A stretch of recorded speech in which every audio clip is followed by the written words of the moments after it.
Hi, I'm Mistress of Line and I'm a political cartoonist. It took me a year to get the Disability Benefit Personal Independence Payment, known as PIP, when I was completely debilitated, had partial paralysis, and was allergic to all food and water. Now Rishi Sunak plans to replace PIP in England, which is a non-means tested financial lifeline, with vouchers and support. The Department for Work and Pensions is also considering bringing in a new policy that would allow them to see and scrutinise what claimants are spending their money on. Sunak also plans to strip GPs of the power to issue sick notes, following his claim that claiming benefits is a lifestyle choice.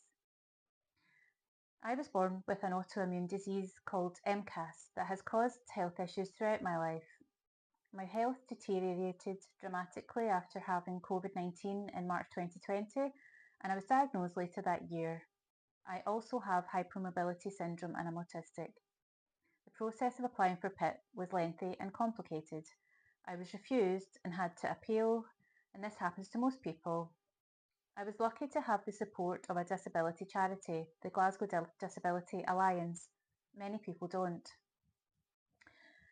Because I live in Scotland, in a couple of months' time, my personal independence payment will automatically become adult disability payment. Social Security Scotland was set up in 2018 following the Scotland Act 2016, which gave Scotland new powers relating to social security, including responsibility over certain benefits. Claimants are still in the process of being transferred from the English to the Scottish system. Scottish Government stated, "We are using these powers to create a Scottish social security system based on the principles of dignity, fairness and respect." Let's hope that this is true. Since having the experience of disability and chronic health issues, I've got to know many people in a similar position. They are some of the bravest, most resilient people I know. It is a cruel blow to lose freedom and mobility, your livelihood and way of life you took for granted. It's even worse to experience living in a society governed by people who are intent on making life harder and more stressful. The Secretary of State for Work and Pensions, Mel Stride, has publicly lied about PIP. In an interview with the BBC on the 29th of April, he claimed that those accessing this benefit get thousands of pounds a month. In fact, the highest amount people can receive on PIP is £798.63 a month. The criteria for higher rate payments doesn't match the reality of lived experience of many people with chronic conditions. I know a lady whose mouth and throat swells when she eats food who gets just £28 a week support. A major study by Imperial College London in 2023 showed tens of thousands of people in England have lasting symptoms from COVID-19 more than a year after infection.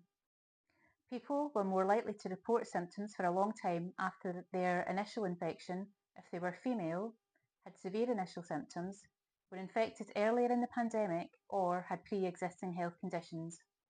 Furthermore, the COVID-19 vaccines have caused more injuries than all other vaccines combined in the history of modern medicine. I know from personal experience the immense strength it takes to cope with life when chronically ill and disabled. The trajectory is never linear. I could have a good day or even a good week to then be knocked back down again. The people who are holding power over the most vulnerable in society have no idea because they have never experienced deprivation themselves.